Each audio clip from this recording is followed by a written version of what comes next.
Let's talk about cameras!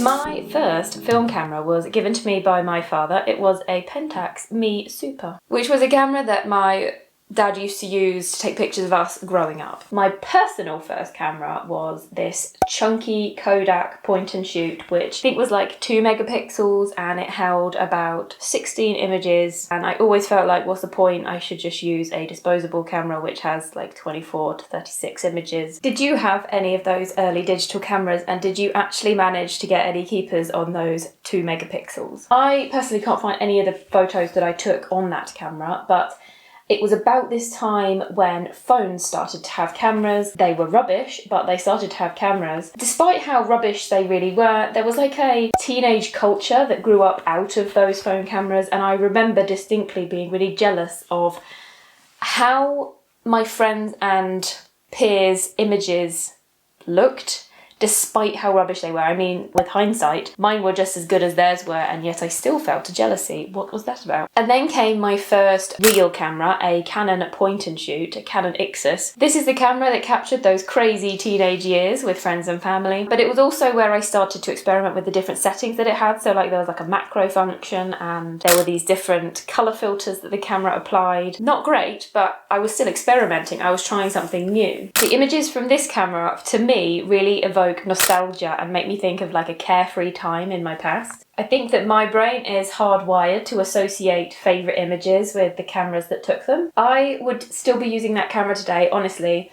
I loved it so much, but unfortunately one of my friends as a teenager decided to take a photograph of the sun, and who knew but the sun can burn the sensor, and so all future images from that camera had a little black spot. Sometimes I was quite good at disguising it, and other times it made quite a comical feature. It's a shame because that camera holds a very dear place in my heart. The replacement for that camera does not. It was a Kodak bridge camera. I think at the time I was too nervous to get a DSLR, so I went for a bridge camera thinking I wanted to up my game and get a bit better. But to me, bridge cameras are the most useless invention. They have none of the benefit of having a point and shoot, which is the compact size. They have none of the benefits of a DSLR, which is the enhanced manual features, and I really don't like any of the images that I took using that camera. And then came my first DSLR. Yeah, I bought myself the 600D with my first ever paycheck. I wanted that one because Eve had the 550D, but that one was like the older model, so the 600 was the equivalent model that I could buy new, and she was my inspiration for that purchase. I took so many images in those first few years of owning that camera.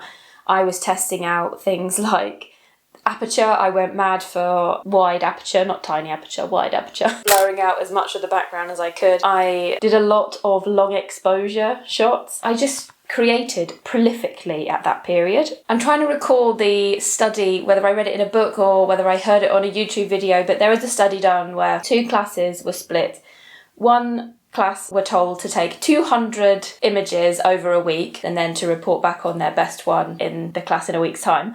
And the other class were told, you are only to take 1 picture this week, but you can spend your time planning, researching and thinking about what you want to take that picture of. Those who had taken the most pictures showed the best quality pictures. That's because they had taken so many images that they had tried again, they had reiterated, and they had ultimately improved over the course of the week, as opposed to those who had simply planned their images. The point being that at that time I was creating a lot of images, but some of those are still my favourites 10 or 11 years later. I shouldn't really also be extolling the virtues of digital on an analogue channel, but never mind. I then decided to go full frame or go home, and I upgraded to the Canon EOS 6D, and I also got myself a couple of nice lenses to go with it. And for some reason also decided to buy a micro 4/3 camera to see if I liked the smaller format, and I purchased the Olympus OMD EM10. Nice mouthful there. So what should I say about these cameras? Number one, that I think the EOS 600 could take just as nice pictures as the 6D. Full frame v crop factor doesn't really matter. All you have to do is look at the work of people like Eve to show you that it's the photographer and not the equipment that takes a good photo. And number two is that those micro 4/3 systems are brilliant, but I think I struggled to use it because I was used to the way that a DSLR works. I found the menu systems and how you change functions and how you switch through things like aperture complicated, but I think that's mostly about how I had learned to use the digital systems. If I had come straight into a Micro Four Thirds and not used a DSLR, I think I would have been fine and I would have loved that method of shooting. Ultimately, I ended up selling my Olympus setup in order to fund more lenses and more film cameras. I started to watch a channel called The Art of Photography, which is hosted by Ted Forbes. And on that, there's a video where Ted goes into his medium format cameras. He's not solely film photography. He shared his Pentacon 6, and that's what really got me sort of obsessively researching the Pentacon 6. I ultimately made quite a risky purchase. I bought one off of eBay from an Eastern European seller, which I have since learnt is a big no-no when you're buying off of eBay because there are so many scams going on. But my camera did arrive along with a 50mm lens and a 180mm. I don't know if you've ever seen the 180mm, but they are absolutely enormous. This is one. The Pentacon 6 with that 180mm lens is over 3 kilos to hold, I realised. I had to buy a more sturdy tripod. Never mind, I'll get into that in another video. I no longer really cared about my digital setup, I was just obsessed with acquiring film cameras. What did I buy? I had a Kodak Instamatic, I had a Franka Sollida, a Chinon CX, a Praktica Nova 1B, a box camera, a wearer mat, so many things. But some of those worked, some of those didn't. I bought them all for about £10 or less on eBay. I'm not really sure about how I feel about that practice now, but at the time it was what I wanted to do. I wanted to test out the cameras. I wanted to see if I liked them, and I wanted to compare rolls of Ilford's HP5 through each one. That was my goal. Before I move on to tell you about which cameras I still own and still use, I wanted to say something about digital, because after a traumatic birth experience with my eldest son, I completely abandoned photography with all but my phone.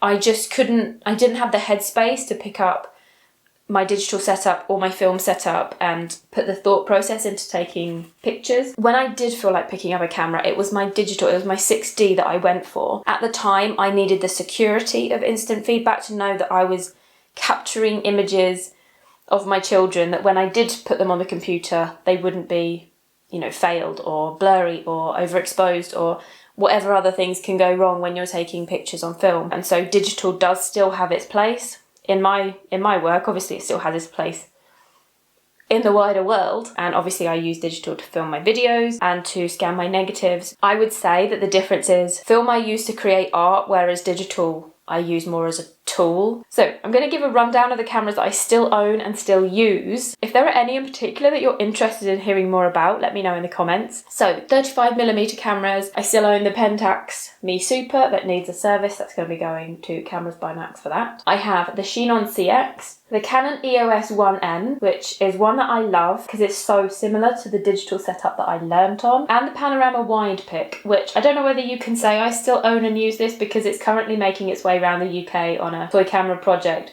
So I don't have that. I can't show you that camera because it's not here. It's off with, I think, someone called Kevin. Has it gone to Kevin? Yeah. So 120 cameras. I have 2 Pentacon 2s. No.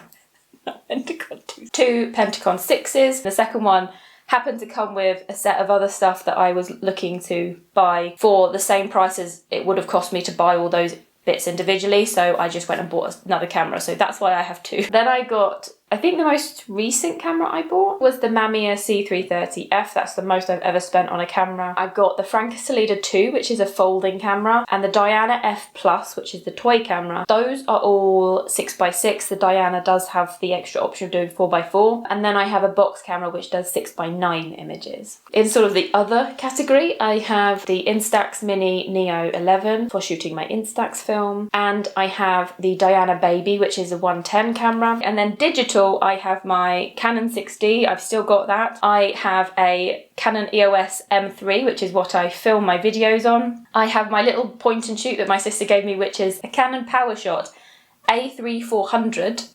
They like the long names, don't they? So that's the one where I was shooting B-roll for my Cambridge vlog, which you can check out here. And then finally the GoPro, which I use when I'm out and about, say on my bike. Yeah, so that's my list of cameras. I still think that I own quite a lot of cameras, but I know that for some people that's a very small collection, for some people that's going to be an enormous collection. And I know that many of the videos that I've posted on this channel, there are other cameras being shown, like the Lomo LCA. Very kindly, I have people who lend me cameras, so Hamish at 35mmc, because I work with him, he often sends me cameras to have a go with. Peggy from Camera Go Camera has been phenomenal for sending me cameras. The Holga Wide, which I tested, that was from Philip, and I must finish using them. I've got loads from Peggy that I haven't even finished using, so...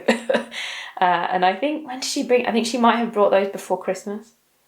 That's terrible, I'm sorry, Peggy. I hope you enjoyed this little rundown of my evolution of cameras, how I got here. See you next time.